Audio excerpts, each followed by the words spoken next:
우리는 교회를 왜 세워야 하는지 항상 기억해야 됩니다. 교회는 사람의 생각에서 나온 그런 기관이 아닙니다. 교회는 사람의 머리에서 나오지 않았습니다. 만약에 사람의 머리에서 나왔다고 한다면 교회는 벌써 없어졌을 것입니다.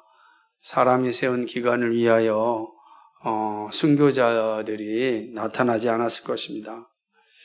교회는 예수님의 생각이고 예수님의 명령입니다. 예수님께서 내 교회를 이 반석 위에 세우겠다 말씀하시면서 사도들로 하여금 교회 세우는 일에 매진할 것을 명령하셨습니다. 그러므로 그 이후부터 교회는 곳곳에 세워졌습니다. 선교사였던 사도 바울이 한 일은 이방 지역에 가면서 교회를 세웠습니다. 세워진 교회를 통하여 그 지역을 책임질 수 있도록 하였습니다. 그리고 이렇게 세워진 교회는 결코 무너지지 않을 것임을 그는 확신하였는데 그것은 예수님께서 하신 약속 때문입니다. 사단의 권세가 결코 이기지 못할 것이다. 이렇게 말씀하셨어요. 마태복음 16장의 내용입니다. 그러므로 예수님께서 명령하여 세우신 교회는 결코 역사 속에서 사라질 수가 없습니다.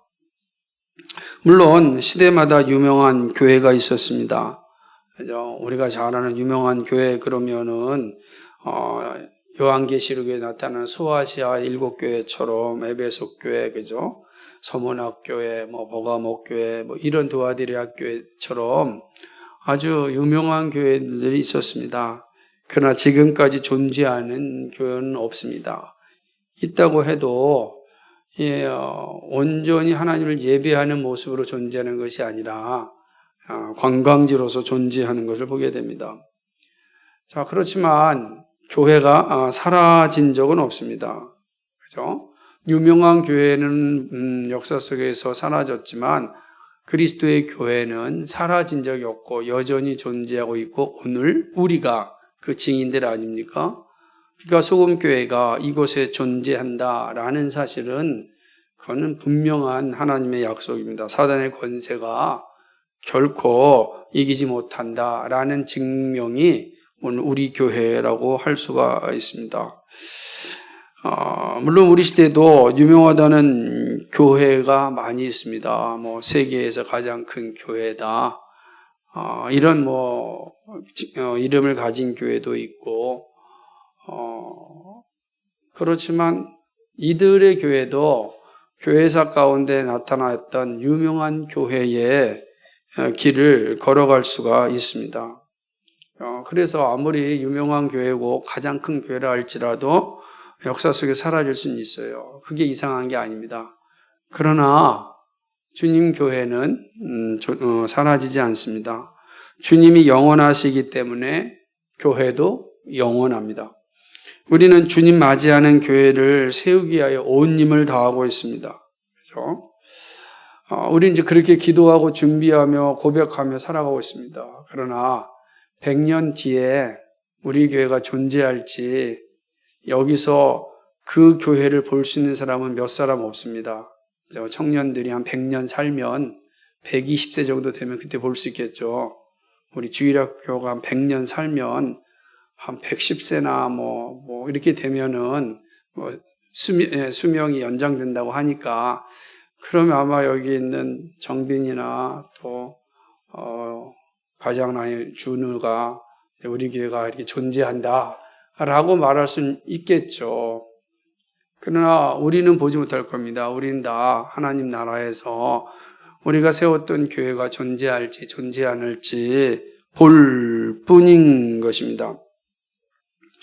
우리 가운데 대부분 주님 오심을 맞이하는 교회를 볼 수 없다고 하더라도 주님과 함께 천상에서 맞이할 겁니다. 그래서 저는 이게 너무나 흥분이 되는 거예요. 그래서 우리가 주님 맞이할 교회를 세우자라고 하는 거예요.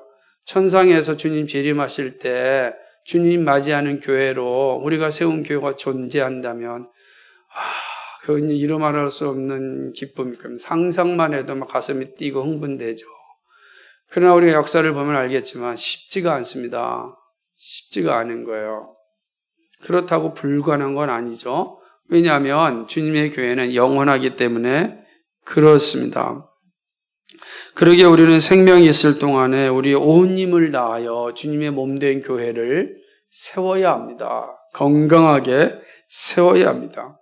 우리는 항상 교회 세움이 우리의 본질적인 소명임을 잊어버려서는 안 됩니다. 우리가 이 땅에 존재하는 이유, 하나님께서 우리를 부르신 이유는 교회 세움에 있다. 항상 기억하셔야 됩니다. 그 교회 세움을 위하여 나에게 주어진 각종 달란트와 은사들을 잘 사용하셔야 됩니다. 그래서 주님이 기뻐하시는 교회를 세워야 되는 것입니다. 만약에 이 소명을 잊어버리면 그리스도의 정체성을 상실하게 됩니다. 우리는 남들처럼 은사와 달란트를 잘 사용해서 세상에 성공할 수도 있고 부를 얻을 수도 있고 아파트도 여러 채 가질 수도 있겠죠. 그럴 수 있습니다. 그래서 성공하였다라는 소리를 들을 수 있고 또 부자가 되었다라는 소리에 사람들에게 존경도 받을 수 있을지 모르겠습니다. 그러나 그 그리스도인의 정체성은 아닙니다. 그걸 모두가 그렇게 할 수 있습니다. 그러나 그리스도인 외에는 할 수 없는 것이 있는데 그것이 바로 교회의 세움입니다. 그리스도의 몸된 교회를 세우는 건 오직 그리스도인만 하게 되어 있습니다. 그래서 그리스도인에게 있어 본질적 소명이 무엇이냐? 교회의 세움이다. 명확하게 인식하고 있어야 하는 것입니다. 그런데 그 교회를 세우는 일에 있어서 무엇보다도 중요한 사람들이 있습니다. 바로 직분자입니다. 이 직분자의 책임이 교회 세움의 우선순위고 주님 맞이하는 교회를 위하여 가장 막중한 책무를 가지고 있습니다. 바울은 교리적 혼란에 빠져 있던 교회에 디모데를 보내면서 교회를 건강하게 세울 것을 명령하셨습니다. 그리고 그 젊은 디모데 목사가 교회를 잘 세우기 위하여 바른 교훈을 서신을 통하여 알려줍니다. 바울은요, 선교하는 곳마다, 전도하는 곳마다 교회를 세웠습니다. 그죠?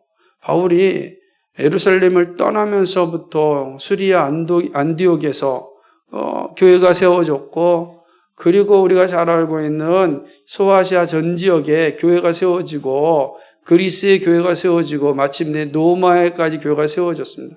그렇게 세워진 교회가 잉글랜드로 넘어갔고 유럽으로 넘어갔어요. 엄청난 거죠. 그래서 지금도 켈틱 기독교, 이 스코틀랜드, 아일랜드 이쪽에 있는 켈틱 기독교인들은 자부심이 뭐냐면 우리는 1세기 아리마대 요셉이 우리에게 복음을 전했고 그 복음의 열매가 우리 가운데 있다라고 자신하는 겁니다. 로마 캐톨릭에서 있다가 분리되었던 영국 성공회 중에는 또 이런 자신들의 뿌리가 아리마대 요셉에게 있다라는 자부심을 가지고 있습니다. 그 아리마대 요셉이 가서 한 일이 무엇이겠습니까? 예수님의 시신을 이렇게 안치하였던 아리마대 요셉이 영국으로 넘어가서 한 일은 교회 세움이었고 영국은 그런 교회사에 거의 모든 것을 담고 있는 보화와 같습니다.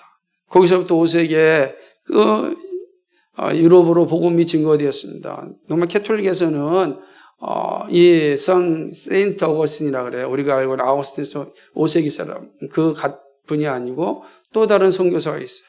그 세인트 어거스틴을 통해서 영국에 복음을 전하였고 그 어거스틴 수도원을 통하여서 유럽으로 복음을 전하야 됐습니다. 뿐만 아니라 켈틱계에 있는 선교사들이 유럽으로 가면서 우리가 잘 아는 시릴 선교사, 러시아의 시릴 문자, 키릴 문자를 만든 그런 선교사들이 이제 러시아에 복음을 전하여 정교회가 세워지게 됩니다.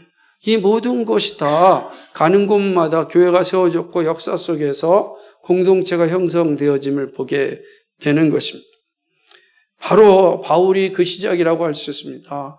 바울이 이렇게 교회를 세운 이유는 분명합니다. 예수님의 명령이요 성도의 소명이기 때문에 그렇습니다. 그러므로 주님이 부르시는 그 순간까지 교회를 세웠습니다. 에베소 교회 역시 예수님의 명령과 자신이 받은 소명의 장소입니다. 바울은 교회를 세움에 있어서 직분자의 중요성이 얼마나 중요한지 잘 알고 있었습니다. 예수님이 복음을 전하기 위하여 12 제자를 부르시고 그 사역을 감당하였던 것처럼 바울은 이제 교회를 통하여 그 사역이 계속해서 이어지기를 기대하였습니다. 그래서 교회를 세웠고 교회가 건강하게 세워지기 위하여 직분자를 세웠는데 그것이 바로 목사와 장로 그리고 집사인 것입니다. 이 직분자들이 건강하게 세워질 때 교회는 건강하게 세워지고 주님 맞이하는 교회가 됩니다. 그래서 교회의 무너짐도 직분자들 때문이고 교회의 세워짐도 직분자들 때문이 대다수입니다. 이 직분자들이 어떻게 하느냐에 따라서 교회가 주님 맞이하는 교회로서 여전히 존재하느냐 아니하느냐가 결정되어지는 것입니다. 여러분 한번 생각해 보십시오. 지금 저와 여러분은 너무나도 흥분이 되고 즐겁게 교회를 세워나가고 있습니다. 제가 은퇴할 때 온갖 범죄를 저지르면 여러분 가운데 빛과 소금교회에 남아있을 사람이 한 사람이도 있겠습니까? 남아있는 것 자체가 사실은 죄악입니다. 그렇게 되지 않겠어요? 되게 어려운 겁니다. 마찬가지입니다. 직분자들 여러분이 서로 싸우고 구타하고 그 다음에 재정부원들이 재정횡령하고 이렇게 된다고 한다면 이 교회가 존재할 수 있겠습니까? 존재할 수 없습니다. 여러분, 저 주일학교 아들이 교회 재정을 맡고 있지 않습니다. 청년부들이 교회 정책을 중심에 서 있지 않습니다. 그래서 성도들이 그 핵심 가운데 일하지 않습니다. 직분자들이 그 일들을 감당하는 겁니다. 그러므로 그 책무가 얼마나 무거운지 모릅니다. 주님 맞이하는 교회를 세울 것인지 아니면 무너뜨릴 것인지가 직분자들의 그의 자세에 있기 때문에 그렇습니다. 그래서 바울은 세워진 교회마다 직분자 세우는 데 있어서 무엇보다도 심혈을 기울였습니다. 심혈을. 오늘 우리가 보는 목회 소신에는 그러한 이 바울의 심정이 잘 나타나 있는 것을 이제 보게 됩니다. 바울은 직분자가 가지고 있어야 될 기본적 자격을 강조합니다. 그리고 그 기본적 자격, 기본이 충실한 사람을 세울 때 교회가 건강해진다고 이야기합니다. 바울은 먼저 목사와 장로의 자격으로 시작하였습니다. 우리가 지난주에 살펴보았습니다. 그리고 이어서 집사의 자격에 대하여 말씀하고 있습니다. 오늘 3장 8절을 보게 되면 이와 같이 집사들도 라고 시작을 합니다. 그러니까 앞에는 감독, 장로, 목사에 대한 이 이야기를 하고 난 뒤에 이와 같이 똑같이 집사들도 라고 시작합니다. 집사가 누굴까? 집사는 헬라어로는 디아코노스입니다. 이 말은 수행하는 사람, 원래는 시중 드는 사람이요. 식당에서 시중 드는 사람, 그게 집사예요. 그러니까 원래 하찮은 모습으로서 쓰여지는 말이 집사라는 용어였어요. 그런데 하나님께서 하나님의 교회를 세우는 일에 가장 존귀한 존재로 집사를 사용하시는 것입니다. 그래서 이제는 이 집사라는 말은 교회의 일을 봉사하는 사람이 되었습니다. 집사의 시작은 우리가 잘 알고 있다시피 오순절 예루살렘 교회가 세워지면서 시작됩니다. 오순절에 정말로 복음의 놀라운 부흥의 역사가 일어나서 많은 그리스도인들이 생기기 시작합니다. 그러자 헬라파 유대인과 헬라파에서 유대인 또는 그리스도인과 또 유대파 그리스도인들 사이에 이 충돌이 일어나게 된 것입니다. 그러다 보니까 사도들이 이 말씀을 전하고 기도하는 일이 어려워진 거 생각해 보세요. 집사 둘이 싸우고 있으면 목사가 기도가 되겠습니까? 기도가 안 됩니다. 말씀 연구할 때 막 머리에 떠올라요. 그래서 안 되는 거예요. 얼마나 큰 유혹이 생기는지 몰라요. 집사가 말을 듣지 않냐면 내가 이번 주에는 이 말씀으로 저 집사를 박살내야겠다. 이런 유혹이 막 생기는 거예요. 이게 얼마나 잔인하고 하나님 앞에서 범죄하는 일인지 모릅니다. 그러니 말씀을 제대로 연구가 되겠고 기도의 자리에 서겠습니까? 그 두 집사 때문에 기도의 시간이 다 끝나는 거예요. 수없이 많은 성도들, 우리 가장 어린 주애로부터 우리 가장 어르신인 우리 하익식 전사님을 위해서 다 기도해야 되는데 기도 시간이 다 그 싸운 사람 때문에 지나간다고 생각해 보십시오. 정말 속상하는 겁니다. 그게 바로 초대교회 사도들이 경험했던 거예요. 이래서는 안 되겠다. 그래서 특별히 이제 구제 문제 때문에 하도 싸우니까 사람들이 내가 이걸 다 감당하지 못하니까 그러면 정말로 성령과 지혜가 충만한, 그래서 사람들에게 인정받는 7사람을 세우자. 그게 집사의 기원입니다. 사도행전 6장에 있는 거죠. 그리고 이때부터 이 집사들이 성도들의 문제를 해결해주고 그렇게 이뤄가는 거예요. 이제는 사도들과 함께 교회를 세워나가는 그런 일을 하게 되는 것이죠. 이들은 성령과 지혜가 충만한 칭찬받는 사람이었습니다. 그런데 바울은 이제 이방에 세워진 교회를 위해서는 좀 더 세밀하게 집사의 직분을 나열합니다. 성령과 지혜가 충만한 게 어떤 의미인지 오늘 그 기본적 자격을 서술한 것이 8절로부터 13절까지의 내용인 것입니다. 자격을 말하는 건 기본을 의미한다고 볼 수 있습니다. 기본이 잘 되지 못하면 반복적으로 문제를 일으키게 됩니다. 제가 이제 여러분도 아시다시피 지역에 있는 목사님들과 축구를 늘 하는데 축구를 하다 보면은 초등학교까지라도 축구 선수를 했던 사람, 그리고 축구 선수를 하지 않고 오랫동안 축구를 한 사람, 차이가 분명히 납니다. 그 기본기에 따라서 완전히 달라지는 거예요.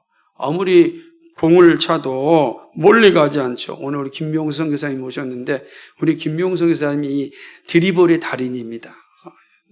나이가 만만치 않은데 얼마나 드리블을 잘하는지 몰라요. 저는 사람이 오면 도망가기 일쑤인데 그래서 사실은 기본기가 얼마나 중요한지, 기본이 잘 되어 있으면 반드시 열매를 맺습니다. 무엇을 하든지 간에. 근데 기본이 잘 되어 있지 않으면 반드시 문제를 일으키게 되어 있다라는 것이죠. 그래서 이 바울은 집사의 기본이 명확해야 된다. 그래서 교회에서 직분자를 세울 때 기본이 되어 있는지 잘 살피고 세워야 한다는 겁니다. 우리 교회에 이제 많은 직분자들이 세웠었으니 여러분들이 세울 때는 이분들이 기본이 잘 되신 분들이다 해서 아마 선출해서 세웠을 것이라 생각합니다. 기본이 정말 중요한 거죠. 그렇다면 바울이 이야기한 기본이 무엇인가? 첫 번째는요, 정중함입니다. 8절에 보면은 집사의 정중이 중요한 단어입니다. 이 말은 똑같은 앞에 있는 사실은 장로들의 자격과 비슷한데 이 신중하며라고 하는 것을 셈노스라고 하는 건데요.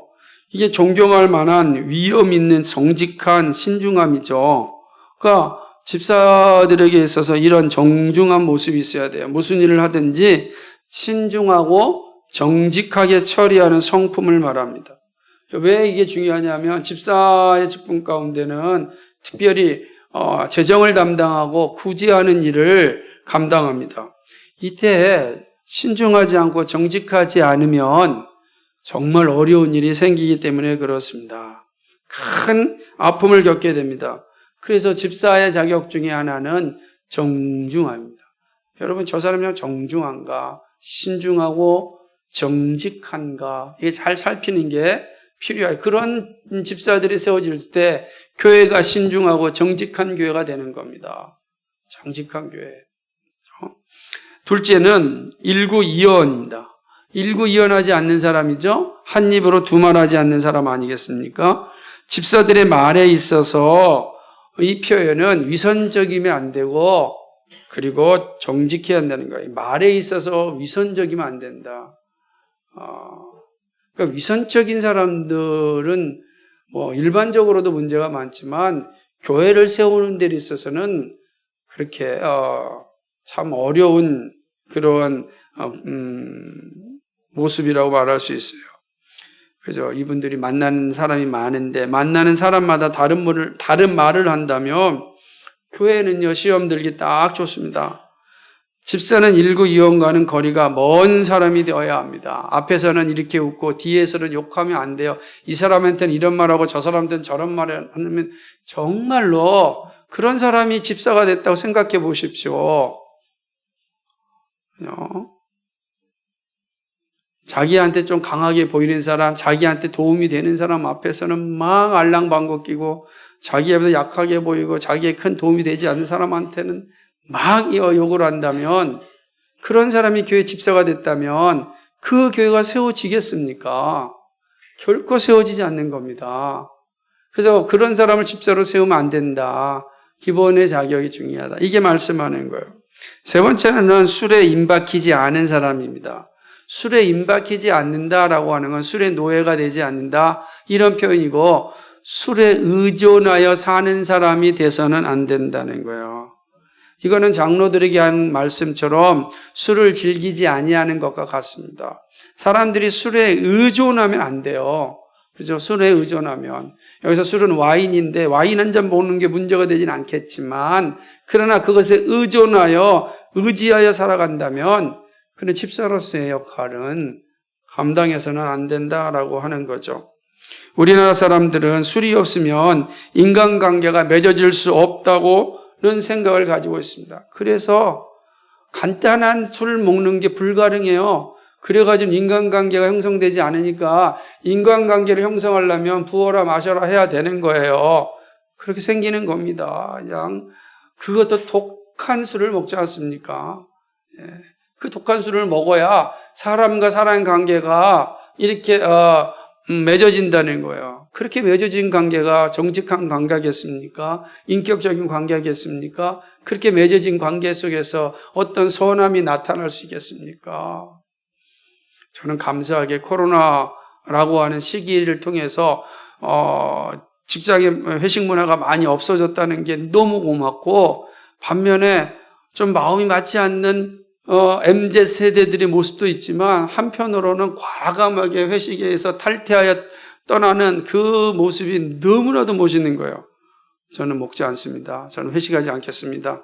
욕을 바가지 들어도 과감하게 떠나는 세대가 MZ세대라 그러는데 제가 보지 못했지만은 그런 글을 읽으면서 오히려 그건 너무 감사한 거예요. 하나님께서 MZ세대를 사용하여서 이 독한 술 문화를 없애는 건 아닐까 생각을 해봅니다. 술이 없으면 인생이 재미없다는 생각. 그래서 여러분도 그런 말 듣지 않았어요? 너 술도 안 먹고 무슨 인생을 사냐? 뭐 재미없는 인생 그렇게 사냐? 그죠? 그래서 저도 수없이 많은 유혹이 옵니다. 목사는 이것저것 다 경험해 봐야지. 왜 사람들이 술 먹고 인생을 즐기는지 한번 해봐야지. 얼마나 그냥 다각도로 유혹이 들어온지 모릅니다. 그러나 예수 믿지 않는 사람들과 저는 가까이 있어야 되니까, 왜냐하면 그들을 전도해서 그리스도인으로 만들어야 되니까 관계를 끊고 버릴 수 없잖아요. 그래서 만나는 거예요. 그래서 정말 예수 믿는 사람들의 아름다움이 무엇인지 전하는 거예요. 언젠가는 예수 그리스도의 그 놀라운 복음이 저 술고래들한테 이 세상 속에 살아가는 이들한테 흘러들어갈 수 있는 날을 기대하기 때문에 만나는 거예요. 때때로는요, 친구들, 중학교 때 제가 말씀드린 식스 자이언트라고 다 170 이하의 친구들만 모여가지고 우리 6명의 모임인데 나이가 다 50 먹었잖아요. 진짜 모이면 술 먹는 자리에 다 모여 있는 거예요. 저도 그 자리에 가잖아요. 그러면 혹시라도 누군가가 보면은 사진 찍어서 올리면 얼마나 기가 막히겠어요. 근데 제가 1년에 한두 번 있는데 꼭 갑니다. 가면은 저 때문에 별로 재미도 없어요. 왜 가면 맨날 복음 얘기만 하고 예수 믿어서 누리는 기쁨과 즐거움이 무엇인지 그리고 안주만 다 먹고 공짜로 다 먹고 오니 얼마나 감사하지. 그냥 복음 전하고 그러고 옵니다. 참 사람들은 그렇게 유혹하여서 죄의 집단 속에 데려가려고 하는 거죠. 그러나 그 범죄 안타까운 것 중에 하나가 뭐냐면 술에 의존하여 살고 술에 의지하여 살고 술의 노예가 된 바른 생각을 누릴 수는 없겠죠. 그럼으로써 직분자들에게 있어서는 노예가 돼서는 안 된다. 이 얘기하는 겁니다. 넷째는 더러운 일을 탐하지 않습니다. 장로들의 자격 가운데 하나가 돈을 사랑하지 않는 것과 같은 의미입니다. 그런데 이거는 좀 더 세밀한 의미라고 할 수 있어요. 더러운 일을 탐하는 것은 이런 거예요. 직분을 이용하여 이득을 얻으려는 태도입니다. 집사들이 재정을 담당하기 때문에 여기에서 문제가 많이 생길 수 있습니다. 여러분, 재정을 담당하는 집사가 힘들고 어려운데 재정이 딱 들어오면 그거 한두 달 뒤에, 한 3주 뒤에 입금시키고 3주 동안 사용할 수 있죠. 이게 얼마나 위험한 일인지 모릅니다. 그래서 교회마다 이 집사들로 인하여 생기는 재정사고가 심심치 않게 들리는 이유가 있습니다. 그래서 더러운 일을 탐하지 않는다. 직분을 이용하여 이득을 얻으려는 그런 태도를 버리는 거죠. 그래서 더러운 일을 탐하는 사람은 집사의 기본이 자격의 기본을 갖추고 있지 않다는 겁니다. 멀리할 수 있어야 되는 거죠. 오히려 집사들은 정말 하나님 앞에 헌상하기를 즐거워하고 기뻐하는 사람이 되어야 됩니다. 그 헌상하는 기쁨, 헌상하는 즐거움은 하나님이 주시는 거지 사람이 주지 못하고 죽었다 깨어나도 우리의 본성으로는 그걸 가질 수가 없어요. 그러니까 하나님 주셔야만 가능한 거예요. 그런 사람이 많지가 않습니다. 그런 사람이. 그러나 그런 은혜는 누리지 못한다 할지라도 더러운 일을 탐해서는 안 된다는 거죠. 다섯 번째는 깨끗한 양심 가운데 믿음의 비밀을 가져야 합니다. 양심은 하나님이 주신 것이지 않습니까? 인격의 좌소입니다. 그죠? 양심이 있으므로 누구나 스스로 깨달을 수 있는 상태를 가지게 되는 것입니다. 근데 이 양심으로 믿음의 비밀을 가지고 있어야 합니다. 여기서 믿음의 비밀은 다른 게 아니에요. 바른 교훈입니다. 바울은 그리스도인이 마땅히 선생이 되어야 한다고 강조하였습니다. 히브리서 5장 12절 말씀이죠. 그러니까 마땅히 선생이 되어야 한다는 것은 뭐냐면 믿음의 비밀을 담대하게 전할 수 있고 가르칠 수 있어야 한다라는 의미입니다. 믿음의 비밀을 가진 사람이란 복음에 대한 바른 교리를 잘 알아서 가르치는 사람입니다. 그러니까 집사는 어떤 사람이냐면 복음의 비밀, 바른 교리, 교훈을 잘 알고 있는 사람입니다. 적어도 그래서 웨스트민스터 신앙 고백서는 잘 꿰고 있어야 돼요. 집사들이 누군가가 진리에 대해서 물어보았을 때, 소망에 관해서 물어보았을 때 대답할 것을 항상 준비하고 있어야 돼요. 근데 그 준비의 기본이 웨스트민스터 신앙 고백서, 소홀히 문답인 것입니다. 그러니까 그러므로 이 믿음의 비밀을 잘 가지고 있는 사람, 그래서 진리에 대해서, 교리에 대해서, 신앙에 대해서 우리 집사님들은 누구한테 가서 물어봐도 집사님들은 다 대답해 준다. 집사님들 대답해 주지 않으면 도대체 누구한테 가서 배우겠습니까?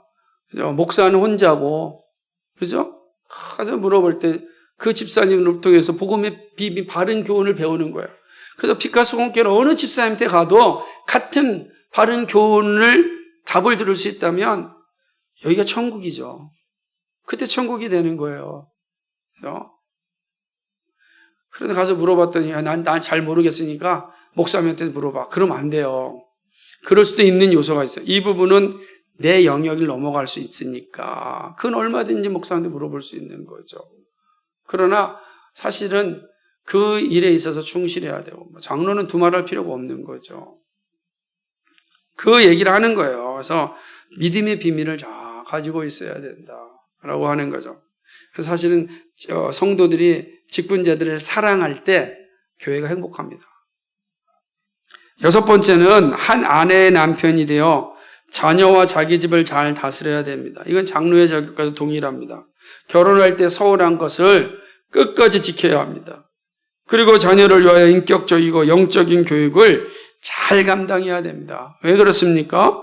자녀는 부모의 면류관이기 때문에 그렇습니다. 부모의 면.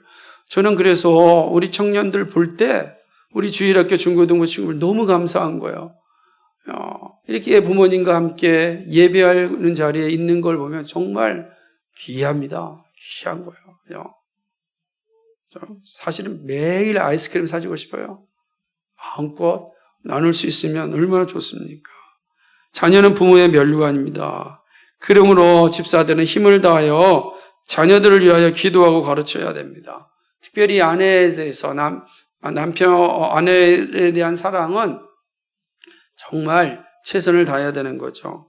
자, 이렇게 집사의 기본을 살펴보았습니다. 집사의 자격 역시 목사, 장로와 함께 매우 엄중함을 볼 수 있습니다. 바울은 직분자를 세울 때 시험하여 보라고 합니다. 시험하다는 말은 평가하다는 거예요. 10절입니다. 한번 읽어볼까요? 시작. 이에 이 사람들을 먼저 시험하여 보고, 여기서 시험하여 본다. 이 말은 평가하다, 면밀하게 살펴보다는 거예요. 정말 이분이 집사님으로서의 역할을 감당할 수 있는지 살펴보라는 겁니다. 그리고 살펴본 후에 책망할 것이 없으면 집사로 세워야 합니다. 그래서 이 말에 근거하여서 어떤 이들은 집사가 되는 과정 혹은 인턴 기간이 필요하다 이렇게 말하고도 합니다. 인턴 기간이 있어야 된다. 그래서 잘 면밀히 살펴볼 필요가 있다 이렇게 하는 의견도 있습니다. 이와 비슷하게 우리나라에서는 이거를 서리 집사라고 하는 제도를 만들었어요. 안수 집사를 세우기 전에 서리 집사라는 과정을 거쳐서 정말로 그러한 성품을 가지고 있는지 잘 살펴보자. 그런 의도가 함의되어 있는 거예요. 그런데 이미 서리 집사지만 집사라는 말이 있기 때문에 사실은 이건 합당한 용어는 아니고 다른 용어를 사용하거나 사용하지 않는 편이 합당하다고 생각합니다. 그러니까 직분이 있음에도 직분에 합당한 사역이 없다면 의미가 없기 때문이에요. 그러나 면밀히 살펴보는 과정이 얼마나 중요한가. 그래서 집사가 세워지기 전까지 1년 동안 교회에서 이게 집사가 될 사람들을 공지하고 그 공지할 때 잘 살펴보고 그런 다음에 정말 집사로서의 책임을 감당할 수 있는가 할 때 세워야 된다는 거죠. 여기까지가 이제 집사의 자격입니다. 그런데 오늘 우리가 13절까지 말씀을 보았잖아요. 왜 제가 여기가 오늘 내가 주일학교 애들한테도 이게 좀 어려운 부분이다라고 했는데 11절에 갑자기 뜬금없는 말이 나옵니다. 뭐냐면 여자들도 이와 같이 정숙하고 라고 하는 단어가 나오는 거예요. 여자들이 왜 갑자기 여기서 나옵니까? 그죠? 갑자기 트로트 가수 노래가 나와. 왜 거기서 나와? 그러지. 왜 갑자기 여기서 여자들도 라고 하는 용어가 나올까? 그죠? 여러분 한번 생각해 보시기 바랍니다. 그래서 사실은 읽을 때 당황스러운 건 사실입니다. 그럼 여기서 여자들은 어떤 의미가 있을까? 하나는 뭐죠? 여자는 두 가지 의미를 가지고 있어요. 이게 정말 오랫동안 논쟁이 되고 있는데 하나는 뭐냐면 여자 집사다. 왜냐하면 앞에서 집사를 얘기했고 바로 여자들도 나왔으니까 여자 집사에 대한 이야기를 주장합니다. 왜 이렇게 주장하는 사람들 이유는 장로들 얘기하고 난 다음에 장로들 아내에 대한 이야기가 없잖아요. 여러분 읽으면서 그죠? 근데 집사들 얘기한 다음에 갑자기 여자들이 나오니까 이거는 여자 집사를 말하는 거다 이렇게 이야기하는 것이죠. 왜냐하면 여자라고 하는 단어, 귀내라고 하는 단어가 충분히 이러한 어떤 직분을 의미할 수 있기 때문에 그렇습니다. 둘째는 아니다. 이게 아니고 이건 집사의 아내를 주장한다라고 이야기하는 거예요. 이렇게 말하는 것은 장로 2절과 12절을 보게 되면 장로는 한 아내의 남편이 되라는 말씀이 있다. 근데 12절을 보게 되면 집사들도 한 아내의 남편이 되라 이렇게 말씀하고 있잖아요. 이런 근거를 볼 때 앞에 있는 여자들이라는 건 바로 집사가 아니라 여집사가 아니라 한 집사의 아내를 의미하는 거다 이렇게 주장하는 것입니다. 되게 오랜 논쟁인데요. 저는 이 본문에서 여자들에게 집사라는 말이 없으므로 여집사의 근거를 찾는 것은 그렇게 합당하다고 보지 않습니다. 오히려 로마서 16장 1절에 있는 집사 베베의 이름을 호칭해서 찾는 것이 합당한 것입니다. 그죠? 저는 그렇게 봐요. 그렇다고 한다면 왜 갑자기 여기서 이 집사 아내의 이 자격을 바울이 이야기하는 것일까 하는 것입니다. 왜 그러냐면 장로나 집사나 마찬가지입니다. 집사의 아내나 장로의 아내나 집사와 장로와 다른 생각을 가지고 있다면 사실은 참 봉사하기가 힘듭니다. 어려운 거죠. 그래서 집사 아내의 자격이 중요하다고 하는 거예요. 감사하게도 믿지 않는 남편의 성품이 좋아서 교회 신앙생활 하는 거에 대해서 잘 이렇게 동의해주면 너무나도 고맙고 감사하지만 그렇지 않을 때 어떻게 되겠습니까? 남자 집사와 장로가 열심히 교회를 봉사하려고 하는데 자꾸만 아내가 태클을 걸고 짜증내고 바가지를 팍팍 긁으면 기쁨과 즐거운 마음으로 봉사할 수 있겠습니까? 어렵습니다. 그래서 아내가 얼마나 중요한지 몰라요. 그래서 남자 집사님들, 장로님들 정말 이렇게 교회 봉사 잘할 수 있는 건 여러분들이 아내를 잘 사랑하기 때문이기도 하지만 아내들이 정말로 여러분을 존중하고 잘 섬겨주셨기 때문에 하고 있다는 거예요. 그러니까 항상 잊지 말아야 돼요. 평생 잊지 말아야 되는 게 그런 거예요. 그게 지금 여기서 이야기하고 있는 겁니다. 그렇다고 한다면 이 아내는 어떤 자격을 가져야 되는가? 정숙해야 됩니다. 이 정숙은 정중이라는 단어가 같습니다. 존경할 만하고 신중하고 정직함을 의미하죠. 또 모함하지 않습니다. 이 모함이라는 말은 거짓말로 남을 비난하고 비방하는 것을 의미하는데 그런 모습을 가지고 있으면 안 되죠. 절제하며 모든 일에 충성된다 하는데 이 절제라는 단어가요. 3절에 있는 것처럼 술을 즐기지 아니한 같은 단어예요. 그러니까 술을 즐기지 않. 그러니까 아내가 술을 즐겨 보십시오. 집사의 아내가 참 이런 모습도 있는 거죠. 그러니까 충성된 사람은 모든 일에 어떤 신뢰를 줄 수 있는 사람이라는 것입니다. 그러니까 이런 집사의 자녀, 그러니까 집사의 아내가 이런 모습을 잘 가지고 있으면 그 가정이 복될 뿐만 아니라 그 교회가 복되다. 복되다. 여러분 가정은 어떻습니까? 바울은 정말 이렇게 집사의 자격을 이렇게 쭉 말하고 집사의 아내의 자격까지 충분히 설명합니다. 그리고 여기서 끝나지 않아요. 여기 놀라운 장면이 하나 있는데 그것은 뭐냐면 바울은 이 집사의 직분을 잘 감당한 사람들에게 하나님께서 복을 주신다. 이렇게 이야기합니다. 하나는 아름다운 지위를 받게 된다는 거예요. 그러니까 집사의 직분을 잘 아름다운 지위를 얻게 된다. 아름다운 지위는 무엇일까요? 장로가 되는 걸까요? 그런 의미는 아닙니다. 당시에는 이런 의미가 없었어요. 직분은 평등하지 위계가 있고 단계가 있지 않아요. 그러니까 그런 뜻이 아니라 여기서 아름다운 지위를 얻게 된다라고 하는 것은 영적인 진보가 있게 돼요. 하나님을 아는 지식이 충만하여서 성도들로 하여금 존경받는 자리에 있게 된다는. 그러니까 성도들로 하여금 존경받습니다. 그가 이 집사의 직분을 잘 감당하면 영적인 진보도 있을 것이고 반드시 성도들에게 존경받습니다. 하는 겁니다. 그게 하나님 주신 복이에요. 반드시 있습니다. 두 번째는 예수 그리스도 안에서 믿음의 담력을 얻습니다. 믿음의 담력을 얻는다는 게 어떤 의미가 갖고 있냐면 복음을 전하는 일에 자신감을 갖게 된다라는 거예요. 그죠? 담대함을 갖는다는 거예요. 그래서 집사의 직분을 잘 감당하는 사람, 왜 그러냐면 그 직분을 통하여 하나님이 주시는 은혜를 만끽하였기 때문에 하나님과 함께 동행하는 기쁨을 즐겼기 때문에 사람들로 하여금 세상으로 하여금 누구를 향하여서도 믿음을 담대하게 전할 수 있는 거예요. 담대하게 전할 수 있는 거죠. 되게 중요한 겁니다. 그래서 초대교회 보게 되면은 목사나 감독을 통하여서 복음이 증거된 것보다는 사실은 집사나 성도를 통하여서 복음이 증거된 게 더 많다라고 이야기합니다. 되게 중요한 거죠. 그러니까 이 일들을 잘 감당하는 복을 받는다는 것입니다. 자, 이게 집사의 자격이고 집사가 받을 그 선물, 하나님이 주신 선물, 우리가 살펴보았습니다. 자, 이제 중요한 건 이제 우리의 모습입니다. 그죠? 여기까지는 우리는 바울이 에베소 교회에 보내면서 보편적인 집사의 자격과 집사의 직분을 잘 감당하는 이에게 주어지는 선물을 말씀해 주셨다고 한다면, 그렇다고 한다면 오늘 우리에게 이 말이 어떤 의미인가? 그죠? 우리에게 주는 교훈이 무엇인가?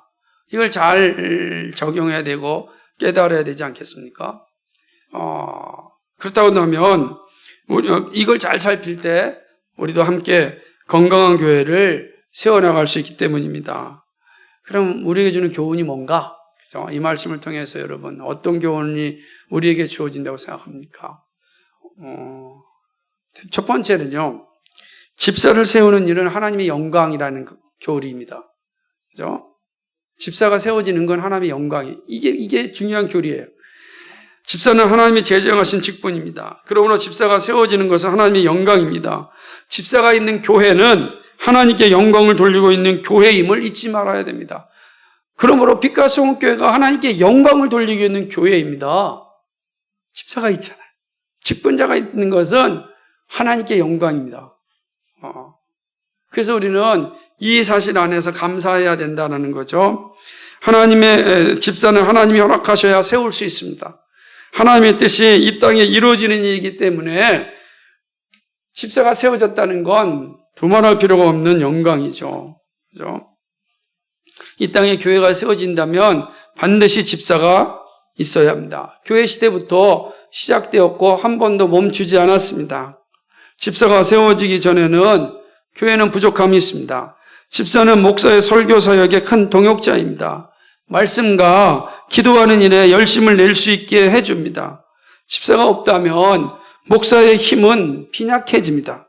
기도만이 아니라 교회를 섬기는 그 손길이 목사의 말씀을 풍성하게 만들어줍니다. 여러분이 기도뿐만 아니라 여러분이 섬기는 것들이 목사의 설교를 풍성하게 만들어주는 거죠.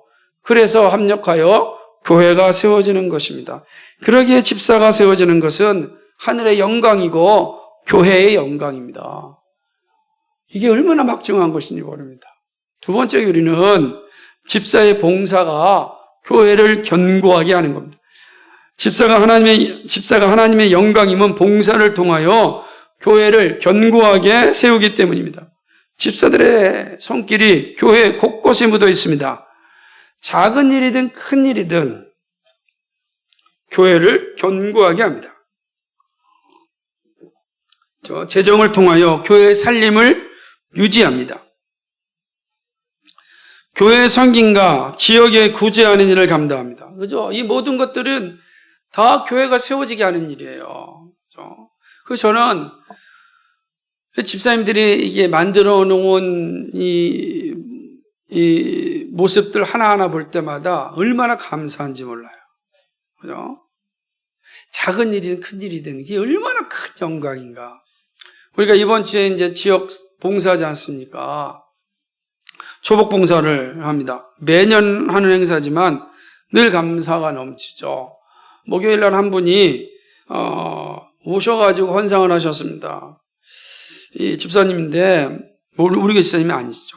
늘 오시던 집사님인데, 근데 이분이 헌상하면서 하는 말씀이 뭐냐면, 제가 누군가를 위하여 봉사할 수 있는 일에 내가 동참할 수 있다는 것이 너무나 감사하고 기쁘다. 그렇게 말씀하네요. 그 말이 제가 매우 감동받았어요. 내가 누군가를 위하여 헌신하고 봉사할 수 있다는 것이 얼마나 감사한. 그래서 직접 와서 헌상하고 갈 때 너무나 많은 감동을 받았습니다. 그렇죠. 집사의 봉사는 때로는 잘 보이지 않고 때로는 칭찬을 받지 못할 수 있습니다.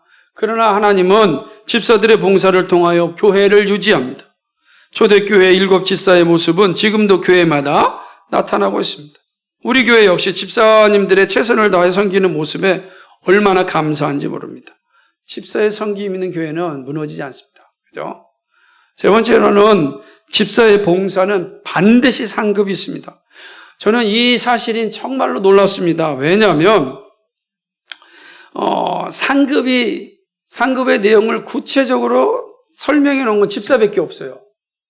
그죠? 그러니까 우리가 믿음의 길을 잘 감당하면 의의 면류관이 받는다라고 이야기했어요. 그러니까 예수 믿는 우리는 다 의의 면류관을 받습니다. 그런데 구체적으로 집사에게는 아름다운 지위와 믿음의 담력이라는 복이 있을 것이다 이렇게 명확하게 얘기하는 거예요. 저는 이게 얼마나 이 말씀을 보면서 집사들이 얼마나 복된 존재인가 알 수 있는 거예요. 왜 하나님께서 집사를 세웠고 집사라는 이름을 주셨는가를 알게 되었습니다. 상급을 명확하게 말씀하여 주심으로 집사의 직분이 얼마나 소중한지 하나님께서 직접 말씀하신 거예요. 하나님이 얼마나 기뻐하시는지를 보여주는 약속입니다. 하나님은 변함이 없으시고 영원하십니다. 그러므로 그 약속도 변함이 없고 영원합니다. 사랑하는 집사님들, 이 상급을 풍성하게 누릴 수 있기를 소망합니다. 앞으로 집사님이 되셔야 될 분들, 이 상급이 여러분에게 정말 자랑거리가 될 수 있기를 주님의 이름으로 간 축복합니다. 말씀을 맺습니다. 이제 우리 교회는 어떻습니까? 직분에 대하여 어떤 자세를 가지고 있습니까? 직분을 받으신 분들은 어떤 마음을 가지고 있습니까? 직분을 받은 지 오래되면 감격도 사라지고 힘도 약해지고 봉사도 귀찮아질 수 있습니다. 여러분 어떠십니까? 직분자는 하나님의 영광임을 기억하십시오. 내 직분, 내가 하나님의 영광 가운데 있다. 그거를 여러분의 이 심령 속에서 사실은 기억되어지고 들려진다면 이루 말할 수 없는 행복을 누리게 되는 겁니다. 내가 하나님의 영광이라. 내가 별 볼 일도 없고 정말로. 그런데 하나님께서 나를 자신의 영광으로 삼아주셨다고요. 오늘날 교회가 바로 서는 거, 흔들리는 거 다 직분자들의 그 소명에 있음을 잊지 마셔야 됩니다. 직분자가 바로 서면 사단의 유혹을 이겨낼 수 있습니다. 그래서 직분자들은 더욱더 성령과 지혜에 충만해야 됩니다. 또한 우리 교회가 앞으로 직분자를 세울 때 무엇을 보아야 하는지도 명확해졌다고 생각합니다. 주님 맞이하는 교회를 원한다면 직분자의 영적 건강이 무엇보다도 필요합니다. 지금까지 교회가 건강하게 세워지고 있다는 것은 직분자들의 영적인 상태와 섬김이 건강하기 때문입니다. 그렇습니다. 우리 교회도 여러 집사님들, 장로님들의 그 성품이 영적인 상태가 건강하기 때문에 흔들리지 않고 무너지지 않고 이어지는 것입니다. 역사 속에 사라지는 교회가 아니라 100년 뒤에 우리 주일학 아마 제가 생각해보니까 주회가 100년 뒤에는 우리 교회가 존재하는 것을 기록해 놓지 않을까. 좀 생각해 보는 거예요. 여러분 100년 뒤에 교회를 자랑하는 모습을 볼 때 마음의 감동을 받거든요. 200년 된 교회를 자랑하는 모습을 볼 때 더 감동을 받거든요. 제가 그리스에 갔는데 그리스에 갔을 때 딱 내렸는데 1000년 된 교회가 여전히 거기서 예배를 드리고 있는 거예요. 1000년 된 교회. 1000년이 됐는데 1000년 전부터 거기서 섬겼던 분들이 쫙 있는 거예요. 이야, 1000년 된 교회. 2000년 된 교회를 보지 못했지만 1000년 된 교회는 있더라고요. 사랑하는 여러분, 우리 교회가 100년을 넘어 청년이 되어서 주님 맞이하는 교회가 되려면 직분자인 우리가 정말 하나님 앞에서 정직해야 됩니다. 그래서 정말 책무를 감당하고 마지막 순간까지 하나님 앞에 부끄러움 없이 서야 합니다.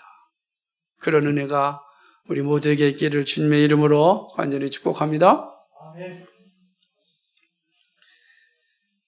잠시 제가 기도하겠습니다. 거룩하신 아버지 하나님 고맙고 감사합니다. 오늘 이렇게 귀한 말씀을 주셔서 감사합니다. 아버지 하나님, 주님 맞이하는 교회를 세우는 저희들 되게 하여 주옵소서.